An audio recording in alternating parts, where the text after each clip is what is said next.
Pessoal, sejam bem-vindos a mais uma aula de controle. Hoje nós vamos ver o critério de Hurwitz. Esse critério foi proposto por Ruff em 1876 e depois, quase 20 anos depois, esse critério foi proposto de forma similar por Hurwitz. O Ruff era na Inglaterra, o Hurwitz era na Alemanha.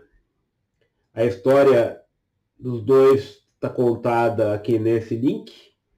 E vocês observam aqui que, nessa época, os dois propuseram de forma independente. Observe que a informação nem sequer chegou na Alemanha. Para vocês verem como a coisa andava, a velocidade com que a coisa andava. As pesquisas demoravam para serem divulgadas e serem distribuídas. Hoje, esse latifúndio temporal aqui entre um resultado e outro praticamente não existe. Hoje nós estamos falando em um mês, 2 meses, um semestre, o que separou o desenvolvimento dos dois em termos de 20 anos, certo? Mas nosso objetivo aqui é entender o critério de Hurwitz. E o objetivo do critério dos dois, numa época que eles foram desenvolvidos, é que não se tinha computadores. E a preocupação deles era determinar uma condição que fosse não só necessária, que a condição necessária nós já temos, que todos os coeficientes do polinômio têm o mesmo sinal, mas que ela fosse suficiente. Então eles estenderam a ideia de análise de troca de sinais para o caso de polinômios de ordem mais elevada. O que a gente sabe é o seguinte: se o polinômio for de primeira e segunda ordem, basta que os coeficientes tenham o mesmo sinal, e isso será uma condição não só necessária, como suficiente. Então vamos analisar dois casos. Polinômio de primeira ordem, aqui eu tive uma troca de sinal, eu tenho um polo no semiplano direito. O objetivo é determinar quantos polos nós temos no semiplano direito. Nesse caso, não tem troca de sinal, não tem nenhum polo no semiplano direito. Todos os polos estão no semiplano direito. Isso também é válido agora para a segunda ordem. Segunda ordem, nós temos todos os coeficientes aqui com o mesmo sinal, logo, todos os polos estão no semiplano esquerdo. Aqui nós temos uma troca de sinal. Então, nós temos uma troca de sinal aqui e uma troca de sinal aqui, ó. Então, nós temos duas trocas de sinal. Nesse caso, nós temos dois polos no semiplano direito, que é o dois polos em mais um. Então, eles estenderam essa ideia, envolvendo o número de trocas de sinal, para determinar quantos polos nós temos no semiplano direito. Isso lá pelos idos de 1870, 1876. Porque naquela época era difícil você obter soluções de polinômios de ordem mais elevada. E aí eles estenderam então essa ideia de troca de sinal para o caso de ordens superiores a 3, igual ou superior a 3. Certo? Então, a condição de troca de sinal ela é fundamental e necessária nos coeficientes para todos os polinômios. Basta eu ter uma troca de sinal que eu tenho polos no semiplano direito. Então vamos ver aqui a ideia aplicada à terceira ordem. Quando nós temos um polinômio de terceira ordem, a condição, então, dos coeficientes terem o mesmo sinal, nesse caso, ela é apenas necessária, mas não suficiente, como eu já havia mencionado. Aqui nós temos um exemplo de um polinômio. Um exemplo de um polinômio de terceira ordem. Calculando em Python, simplesmente é colocar a ordem, a sequência dos coeficientes num array. e aí calcular as raízes através do NP roots, sendo que o NumPy foi carregado aqui como NP. E aí nós vemos que claramente nós temos polos complexos no semiplano direito, dois polos complexos no semiplano direito. Então, mesmo tendo todos os coeficientes com o mesmo sinal, isso não me garantiu que os polos estivessem no semiplano esquerdo. Na realidade, nesse caso, nós temos dois polos no semiplano direito. Então, eles desenvolveram um critério que permite nós sabermos quantos polos estão no semiplano direito. Certo? Esse é um critério importante porque ele permite que, inclusive, nós façamos deduções analíticas em relação a critérios de coeficientes, o impacto desses coeficientes, como esses coeficientes afetam a resposta do sistema e o que é necessário alterá-los para que, porventura, nós queiramos que eles tenham valores no semiplano direito. Então, se nós aplicarmos o critério de Hurwitz por um polinômio de terceira ordem, nós chegamos a um critério adicional. Além dos coeficientes terem que ter o mesmo sinal, é necessário que os coeficientes multiplicados da parte interna sejam superiores à multiplicação dos coeficientes da parte externa. Então, esse é um critério adicional que veio da aplicação do critério de Hurwitz, que é o que nós vamos deduzir ou vamos apresentar logo em seguida. Então, isso serve de motivação. E agora nós vamos essencialmente aplicar o critério. O critério consiste em encontrar o que nós chamamos de matriz Hurwitz. A gente monta essa matriz e analisa a primeira coluna. E aí, baseado no número de trocas de sinal que ocorrerá na primeira coluna, nós determinamos o número de polos que estão no semiplano direito. Ou seja, estende aquela ideia que eu apresentei aqui para vocês, de aqui eu tenho duas trocas de sinal, quer dizer que eu tenho dois polos no semiplano direito. Se esses dois coeficientes aqui, o primeiro e o segundo, fossem com o mesmo sinal, e só o terceiro fosse negativo, por exemplo, nós teremos apenas um polo no semiplano direito. Ou seja, o critério de Hurwitz estende essa ideia.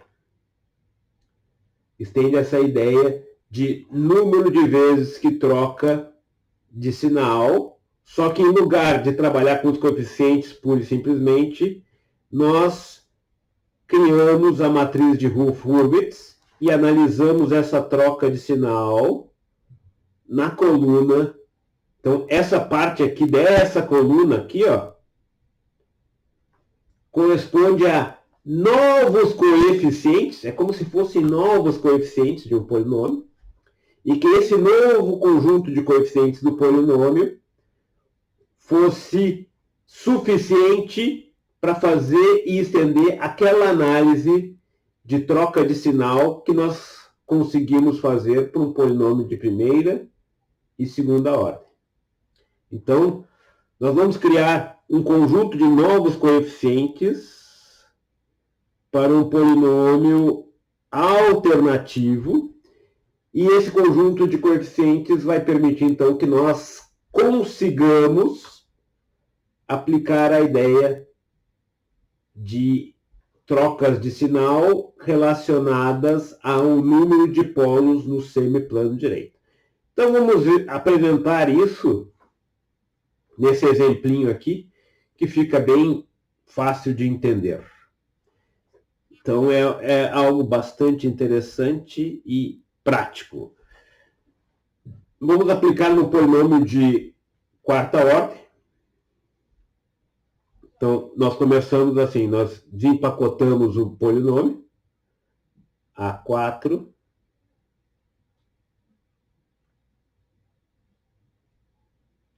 A3, A2, A1, A0.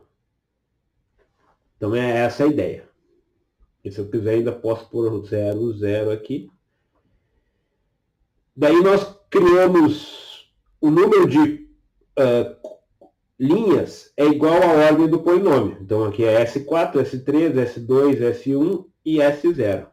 Nós vamos agora criar os coeficientes que a gente vai chamar aqui de B1, vamos pôr em verde. B1, C1 e D1. Aí nós vamos criar como se fosse um novo polinômio,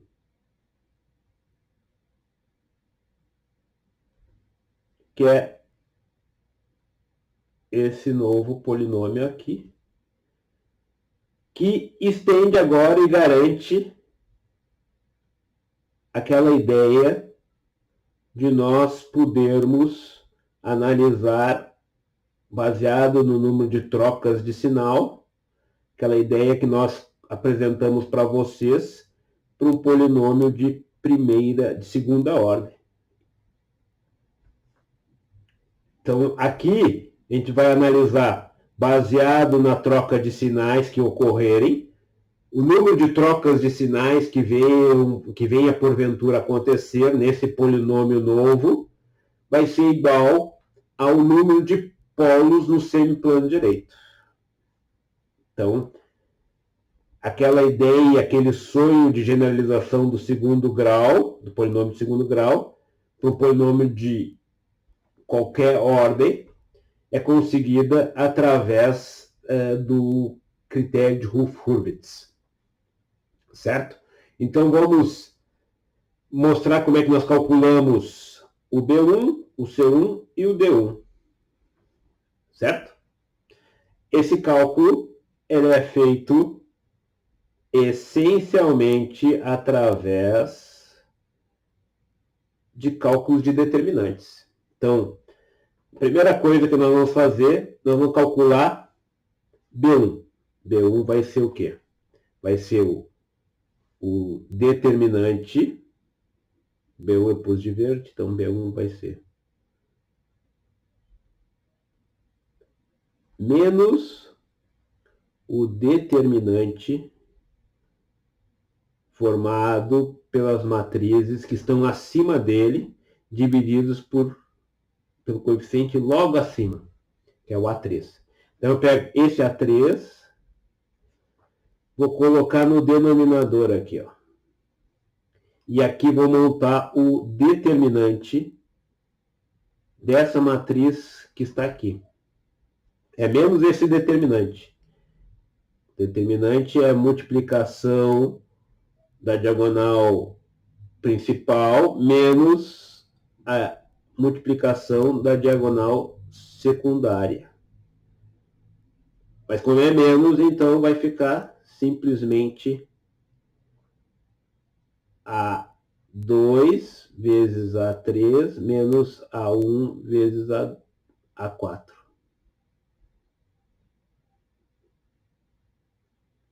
Deixa eu ajeitar aqui.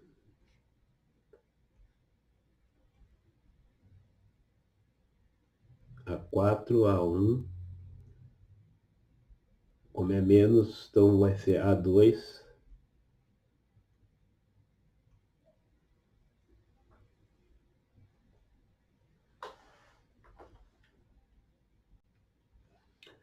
Então, agora vamos calcular o B2. O B2 é esse coeficiente aqui, que fica ao lado de B1. Ele vai ser o quê? Sempre a coluna, a primeira coluna, essa fica fixa. Então, a coluna, essa aqui fica fixa. E o coeficiente A3 é comum em todos. Simplesmente o que se muda é a próxima coluna. Então, vai ser o determinante agora formado no cálculo B3, B2, vai ser o determinante formado pelo quê? Por essa matriz aqui e a próxima. Então, vamos lá. Menos. Então, a primeira coluna, ela não se alterna. Ela fica sempre fixa. Então, essa primeira parte é para toda a linha. Para toda a linha, essa parte aqui, referente a esse termo aqui, que é sempre a primeira coluna e divididos pelo mesmo coeficiente, isso é comum a todos. Só muda a segunda parte, que é a coluna que vai ser multiplicada. Então, nesse caso aqui, vai ser A3 vezes A0, divididos por A3. E aí vai ficar, então, A0. Certo? Então, se eu fosse determinar um B3, eu poderia. Só que aqui agora não faz sentido eu continuar, porque aí essa coluna aqui é só de zero. Então, o B3 é zero. Então, B3 é zero. Então, essa é a ideia. Vamos agora determinar o C1. Vamos colocar uma outra cor. C1. C2. Então, o C1 vai ser o quê? A ideia é a mesma. Eu vou pegar C1, vai ser o quê? Menos o determinante, formado pelo quê? O coeficiente que está logo acima dele é o B1. Então, para determinar a coluna do C, vai ser sempre o B1, que fica no denominador. E a coluna que vai fazer parte de todos os Cs vai ser A3B1. Certo? A3B1. Agora, nós vamos pegar a coluna seguinte, que é formada por A1B2. A1B2. E aí nós temos o coeficiente C1.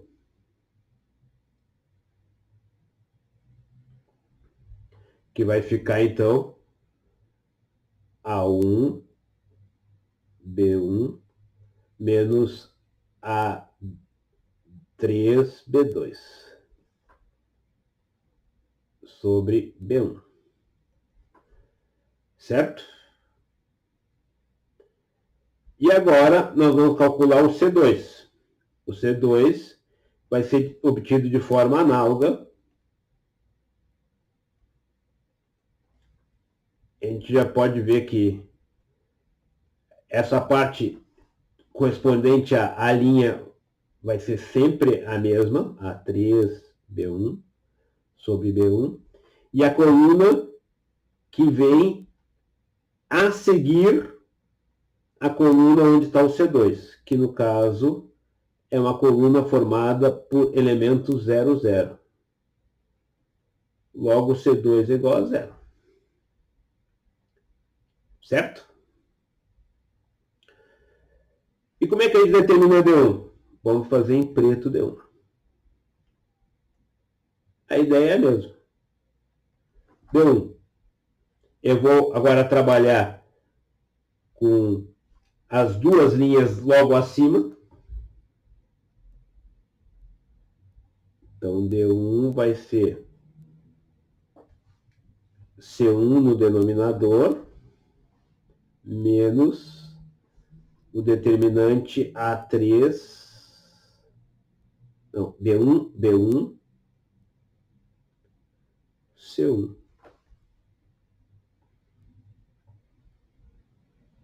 Certo? Vezes B2, quer dizer, B2, C2. Então, é essa ideia aqui que corresponde ao determinante que nós vamos ter que calcular. Como C2 é igual a 0, então já fica aqui 0. Isso aqui vai ser o D2, D1, certo?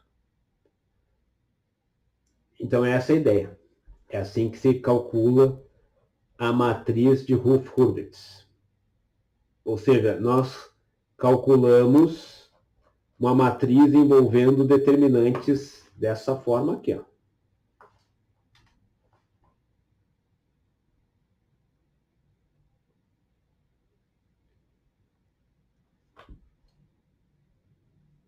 Então, sempre nós, para determinar esse elemento, nós fazemos o determinante formado pela matriz logo acima, matriz 2 por 2 logo acima, dividido sempre por um elemento logo acima aquele que eu quero determinar.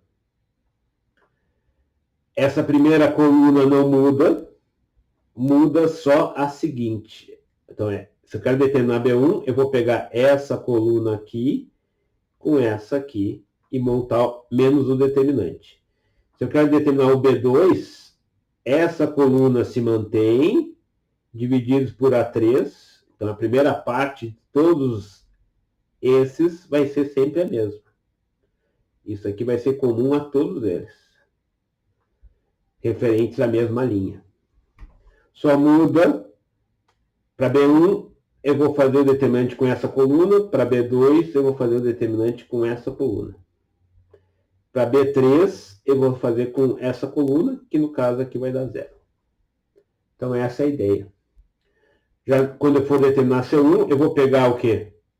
Agora eu vou montar as duas linhas logo acima. E o raciocínio essencialmente é o mesmo. Ou seja, é muito fácil de montar essa matriz, é muito fácil de memorizá-la, e aí nós temos um novo padrão de polinômio, que é o polinômio projetado, vamos chamar de PN, que generaliza aquelas ideias que nós comentamos.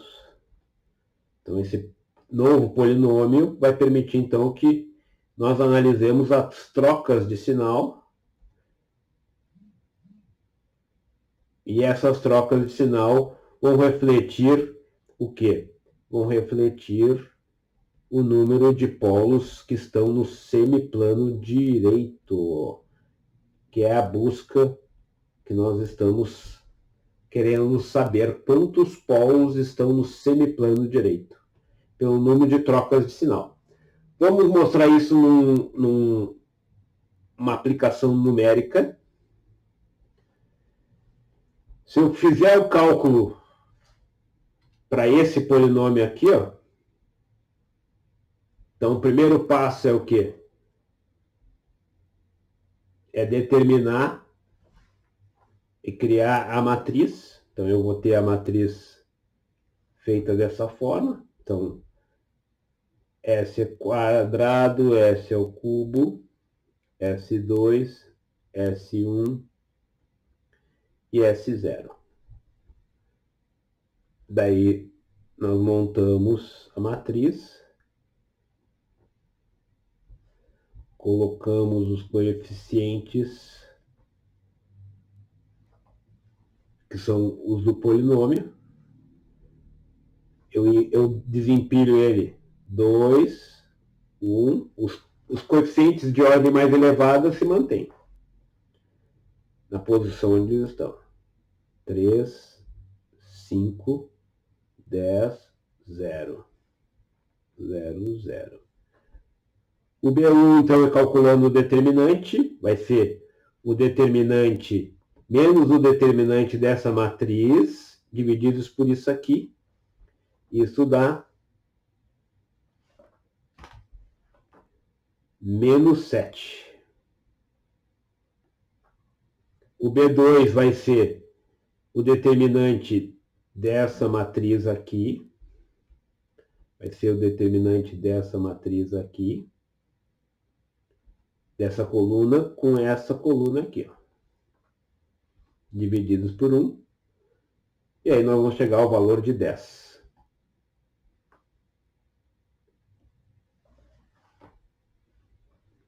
Certo?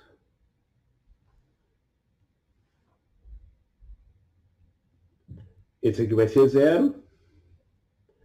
O C1 vai ser calculado de forma análoga a 0,60 6,43. Aqui é 0. E por fim o D1 vai ser 10. Os cálculos estão aqui apresentados. Então vamos à interpretação. Nós estamos com esse novo polinômio. Ele é 2s na quarta mais 1s ao cubo menos 7s ao quadrado mais 6,43 S mais 10. E aí o importante aqui eu tenho uma troca de sinal e aqui eu tenho uma troca de sinal. Então nós temos duas trocas de sinal.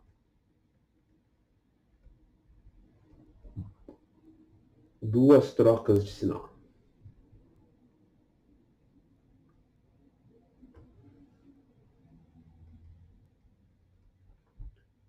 Isso implica dois polos no SPD. Então, esse polinômio original aqui, ele tem dois polos no semiplano direito. Então, só para nós visualizarmos as raízes do polinômio original, como é que elas são, basta nós calcularmos usando o roots. Mais uma vez eu carreguei o NumPy como NP. Aí é só colocar os coeficientes num array, são os coeficientes na ordem que eles aparecem no polinômio. E se nós calcularmos as raízes, nós vemos que nós temos efetivamente duas raízes no semiplano direito, como nós conseguimos determinar pelas duas trocas de sinal. Então, as duas raízes no semiplano direito são essas duas aqui, ó. Certo? Aí você poderia se perguntar, mas tá, para que eu preciso do Routh-Hurwitz? Se é para calcular as raízes de um polinômio e eu com comando simples, furrequinha desses, consigo obter essas matrizes aqui com as raízes do polinômio. Aí eu diria que você precisa do Routh-Hurwitz por duas razões. Uma questão é relativa ao cálculo numérico das raízes de polinômios. O cálculo numérico ele é para polinômios de elevada ordem, ele é um problema que pode causar erros numéricos. Mas isso não é nada problemático hoje em dia. E a segunda razão é que nós conseguimos obter expressões analíticas. E essas expressões analíticas nós vamos ilustrar agora, por exemplo, considerando um polinômio também de quarta ordem, mas agora em lugar de colocar um número específico numa posição, nós colocamos um valor de ganho, por exemplo, seria o ganho do controlador. E eu quero saber qual é o maior valor que esse K pode ter sem que o sistema instabilize. Esse tipo de análise eu teria que fazer numericamente até levar à instabilidade, e aqui eu consigo fazer analiticamente de uma forma muito fácil e eficiente através do critério de Routh-Hurwitz. Então, principalmente hoje, eu diria que a principal utilização do critério de Routh-Hurwitz é para análises de critérios usando, por exemplo, coeficientes específicos. Eu poderia trocar qualquer um desses coeficientes aqui por uma variável, e agora eu consigo estabelecer um critério para dizer se o polinômio tem ou não raízes no semiplano direito. Nós estamos atrás das raízes no semiplano direito, porque as raízes no semiplano direito estão vinculadas com a instabilidade. E o polinômio que nós vamos analisar vai ser sempre o polinômio característico. Então, na realidade, no vídeo anterior nós vimos que a estabilidade passavam pela análise das raízes do polinômio característico. Aqui nós estamos, então, determinando quantas raízes do polinômio característico estão no semiplano direito e, por conseguinte, quantos polos instáveis nós temos no sistema ou não. E é por isso que o critério de Hurwitz é interessante e é importante. Então, se nós fizermos a distribuição dos coeficientes, construindo a matriz de Hurwitz, para esse caso, nós vamos saber que o coeficiente C1 é dado por isso aqui e o coeficiente D1 por isso aqui. Nós temos que ter todos os coeficientes com o mesmo sinal. Então, aqui no caso relativo a D1, basta que K seja maior que zero.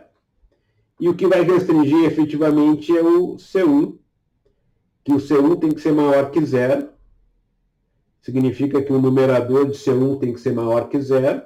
Isso implica que K tem que ser menor que 10. Então, nós temos a faixa de K para a estabilidade, que é o resultado da união da condição D1 maior que zero e da condição C1 maior que zero. Ou seja, nós vamos ter que ter o K na faixa entre 0 e 10. Então, isso nós temos o menor valor e o maior valor para termos estabilidade do sistema em malha fechada, especificamente, considerando que aqui nós teríamos o polinômio característico relativo à malha fechada.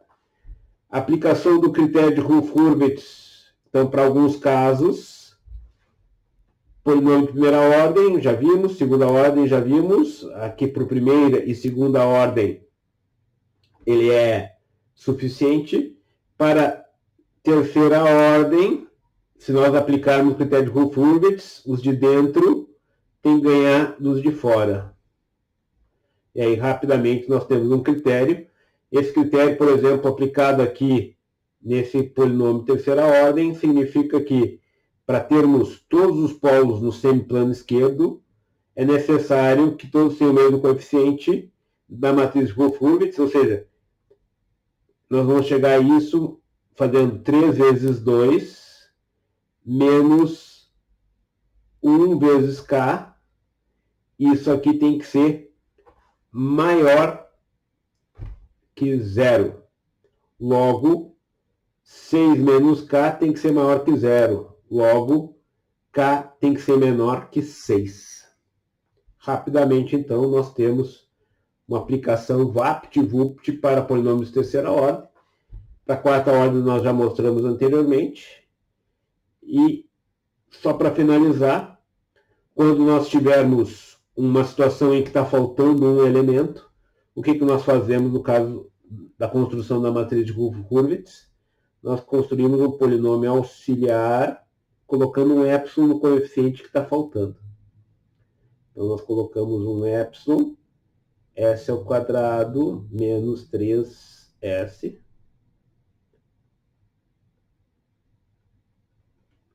E montamos a matriz de Hurwitz, que nem antes.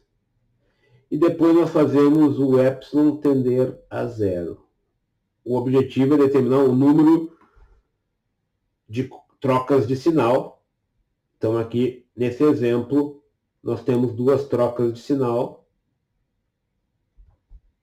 e, consequentemente, 2 polos no semiplano direito. Então, é a situação quando falta um coeficiente. Você coloca um epsilon. Se faltam 2 coeficientes, tem que colocar epsilon 1, epsilon 2 e assim por diante. Certo? E com isso nós terminamos de apresentar para vocês o critério de Hurwitz. No próximo vídeo nós vamos ver o lugar das raízes. Não percam!